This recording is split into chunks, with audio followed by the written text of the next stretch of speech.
आज हम एक एजुकेशन लोन की बात करेंगे जो कि विदाउट कोलेटरल और बिना गारंटी के मिल सकता है स्टडी अब्रॉड के लिए। मैं बात कर रहा हूँ एक प्राइम मिनिस्टर द्वारा एक ऐसी स्कीम चालू की गई है जिसके अंदर 7.5 लाख तक का लोन, एजुकेशन लोन, अगर आपको स्टडी अब्रॉड करना है तो वो आपको मिल सकता है बिना किसी कोलेटरल और बिना किसी गारंटी के। इसके फीचर्स मैं बताना चाहूँगा कि अगर आपको बाहर स्टडी करने के लिए जाना है और आपका रिक्वायरमेंट है एजुकेशन लोन की, अप टू 7.50 लाख मिलेगा। मतलब अगर आपका खर्चा 10 लाख का है तो इसका मतलब 2.5 लाख रुपया आपका मार्जिन रहेगा और 7.5 लाख बैंक देगा बिना किसी सिक्योरिटी के, बिना किसी कोलेटरल के। तो ये इसके अंदर क्या है, ये आपके एकेडमिक जो रिकॉर्ड है उसके ऊपर बेस्ड होता है। इसमें बैंक आपसे 10th पास, +1, +2 के जो आपके क्वालिफ़िकेशन के मार्कशीट्स हैं, सर्टिफिकेट्स हैं, वो लेगा। एक आपसे एप्लीकेशन फॉर्म भराई जाएगी। लेकिन एक चीज़ याद रहे कि ये जो लोन है अंडर विद्या लक्ष्मी पोर्टल में ही अप्लाई होगा, ऑनलाइन करना पड़ेगा आपको। तो विद्या लक्ष्मी पोर्टल में जाके आप अप्लाई करते हो तो जिस बैंक में आपका अकाउंट है आप उस बैंक में भेज सकते हैं। और इसके लिए क्या कंडीशंस हैं, इसमें आपको मैं बता दूं कि जो इसकी आपको सपोज लोन मिल गया, बैंक ने लोन डिसबर्स कर दिया, इसमें 2 चीज़ें हैं।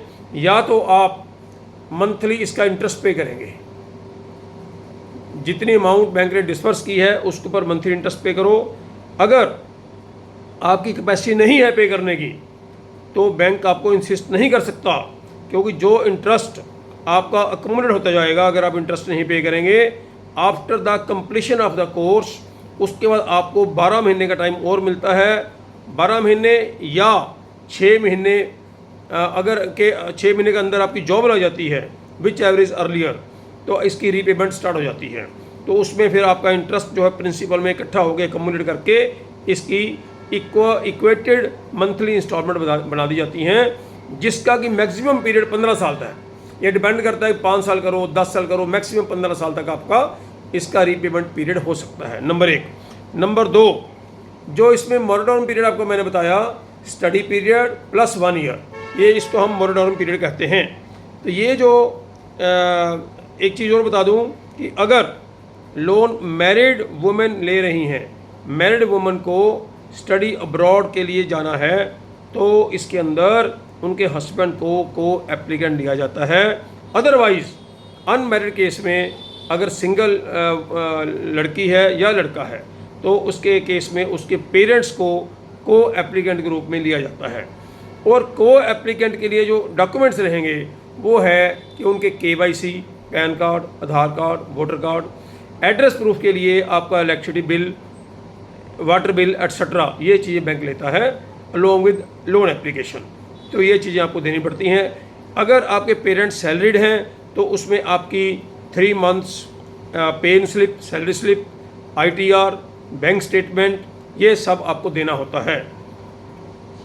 कंडीशन ये रहेगी कि कई बार देखने में आया है कि जो स्टूडेंट हैं वो कहते हैं जी मेरा तो सिबिल ठीक है लेकिन मेरे पेरेंट्स का सिबिल ख़राब है, या मैरिड वुमेन के अंदर उसका सिबिल ठीक है बट जो को एप्लीकेंट है उसका हस्बैंड उसका सिबिल ख़राब है।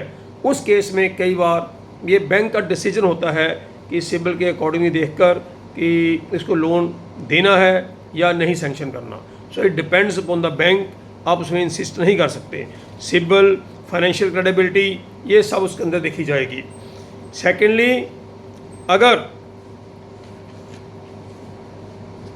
इसमें एक और चीज़ है इंटरेस्ट सबवेंशन, क्योंकि ये लोन 7.5 लाख तक ही मिलता है टू इकोनॉमिकली वीकर सेक्शंस, इसलिए इसके अंदर एक इंटरेस्ट सबवेंशन का भी प्रावधान है, जो कि आपको जब इसको लोन अप्लाई करते हैं अंडर विद्या लक्ष्मी पोर्टल तो आपको इंटरेस्ट सबवेंशन भी वहीं पे अप्लाई करना होगा, सो दैट आपको इंटरेस्ट के अंदर भी छूट मिलेगी। अगर जनरल पब्लिक के लिए रेट ऑफ इंटरेस्ट 10% है तो इकोनॉमिकल वीकर सेक्शन में ये रेट ऑफ इंटरेस्ट 7 से 7.5% ही रह जाता है। सो ये चीज़ें हैं, मैं समझता हूँ कि ये काफ़ी हेल्पफुल होगी आपके लिए scheme.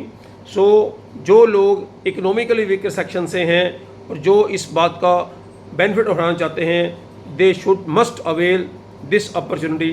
It is a very good scheme run by the government. Thank you.